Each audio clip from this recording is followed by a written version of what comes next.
although the me may become more and more transparent,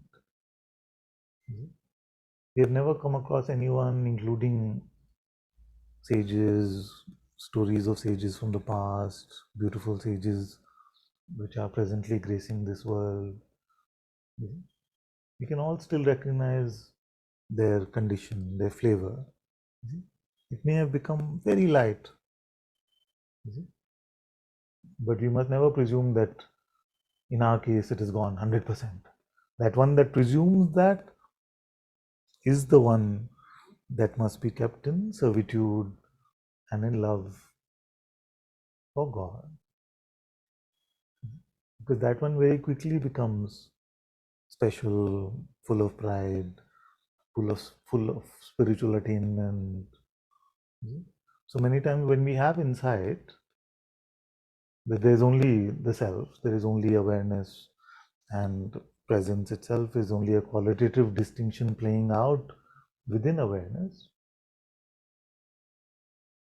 we may resist the notion of servitude. Love nobody resists, but the notion of servitude, saying, but there is only one who should be in servitude, that one.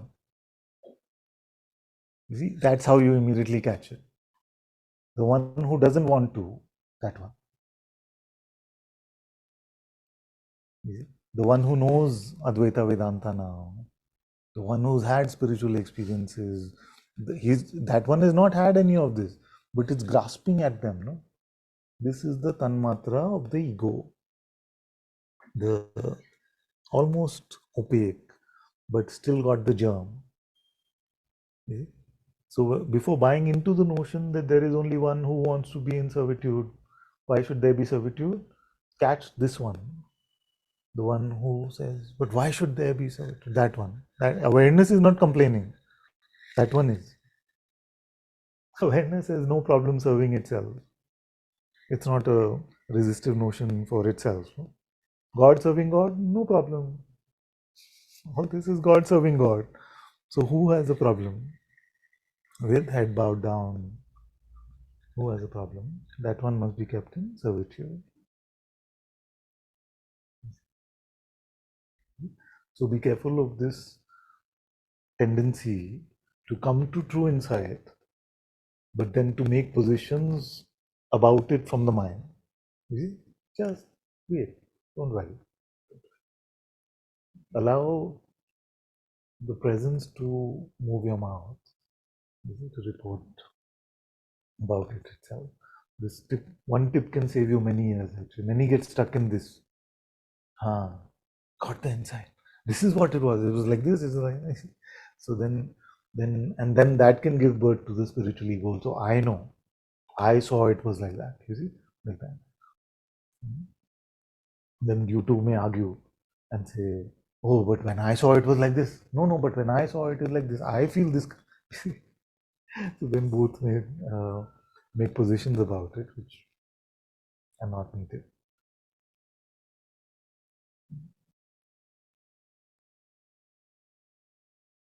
So the one who wants to own the spiritual knowledge and wants to be the claimant of it, I came to awareness, I am having true insight, I am living in my presence. The best antidote for that one is servitude, humility, faith, prayerfulness, obedience, and gratitude. This is like golf. Yeah? Like golf in the sense that you only compete against your own handicap.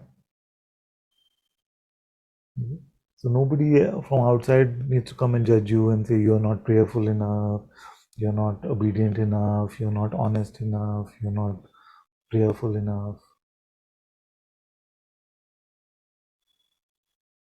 So you don't need to lie to yourself. If God's presence is a reality for you and He is here right now, rather than bringing it to your head, why would you not bring it to His presence?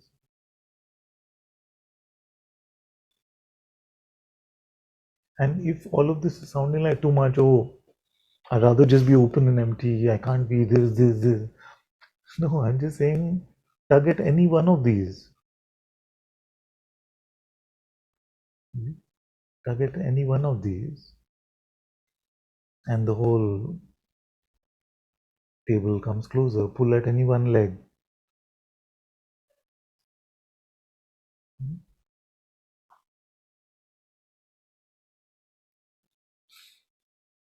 How do you honor the insight?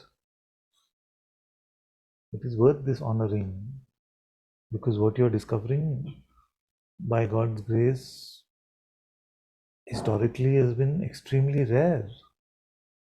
Sometimes we don't realize its value.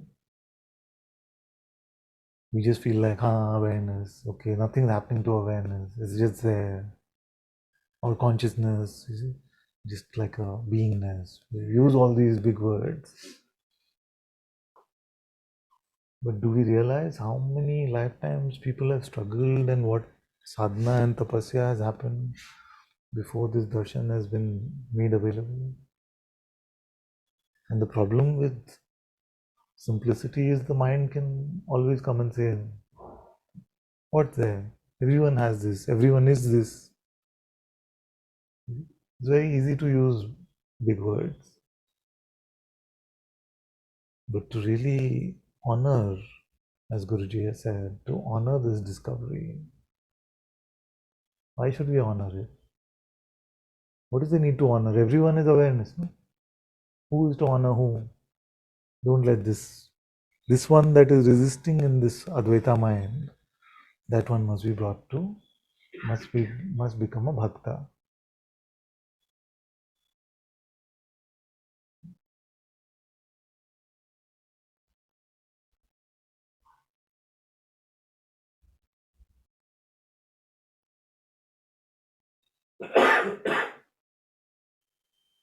Don't waste your life.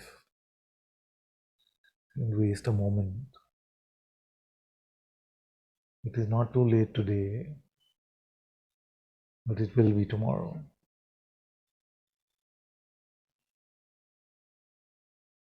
Kabir ji has said, ये अवसर बार बार नहीं आवे.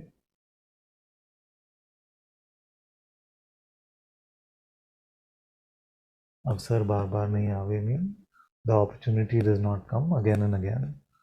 What is Kabir doing? Is he trying to use fear tactics and scarcity principle with marketing, spiritual marketing? No. There is no reason to doubt him like that. He did not want anything from us. Why is he saying the opportunity does not come again and again? Because if you look back at history, it's very rare. God realization, self realization. Growing up, when we used to hear these terms, we used to feel that's one in a billion. It's only with the advent of internet and you can search Satsang and Advaita Vedanta, which was supposed to be kept in secret.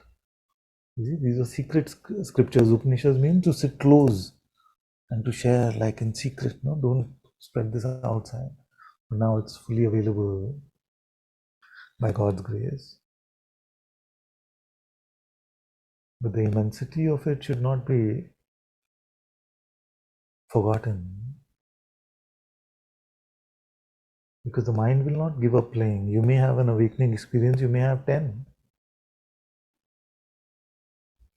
But how many truly become free? In being with Guruji so many years and being in Satsang for more than a decade now, we've seen many awakening experiences. But how many have really become free? And what has been missing from that freedom? What is the inability to stay with the insight? It is because of the lack of servitude, the lack of love, to make it into more an academic endeavor or a scientific sort of, oh, I came to awareness, that is my thing. Very Who are we talking about? You're talking about the absolute in which consciousness is born. So don't just reduce that or normalize that or regularize that because we know these words.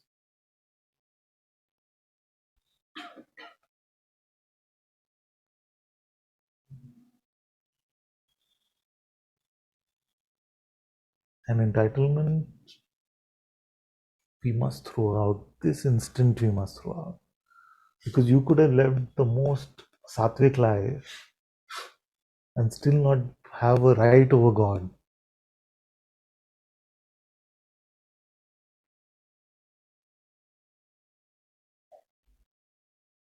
Nobody can go to God with rights.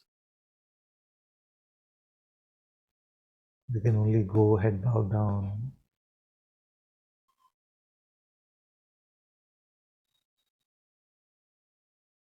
So nobody must ever believe that they were worthy of grace, they were worthy of entitlement, of enlightenment.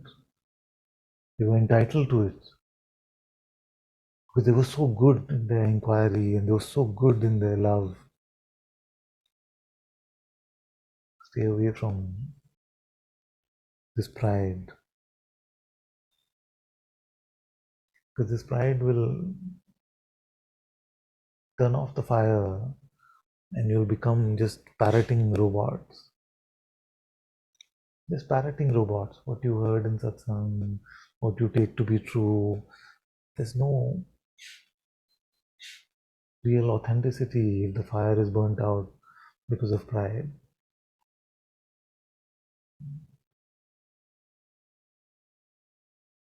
And that's why I was saying the other day that don't gauge yourself, don't benchmark yourself. But if you're going to, then benchmark yourself on servitude. Have I taken God to be real? Or has it become all about me? It's a very important question. Have I taken God to be real or is it all about me? Am I living as if I am somebody and something? Or do I recognize that nothing in the story of this universe, even this tiny universe, my role is not even that of a 2-second extra. Nothing. 1 in 7 billion, 1 in so many trillions. Nothing.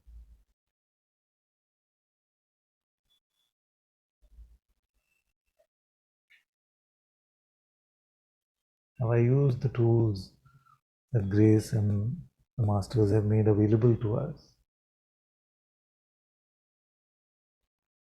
I prayed my heart out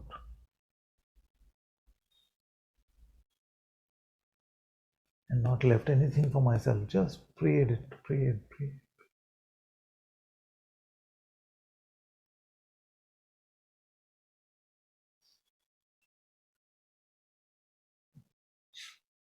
And do I remember to give thanks for every day our life is full of grace and miracles?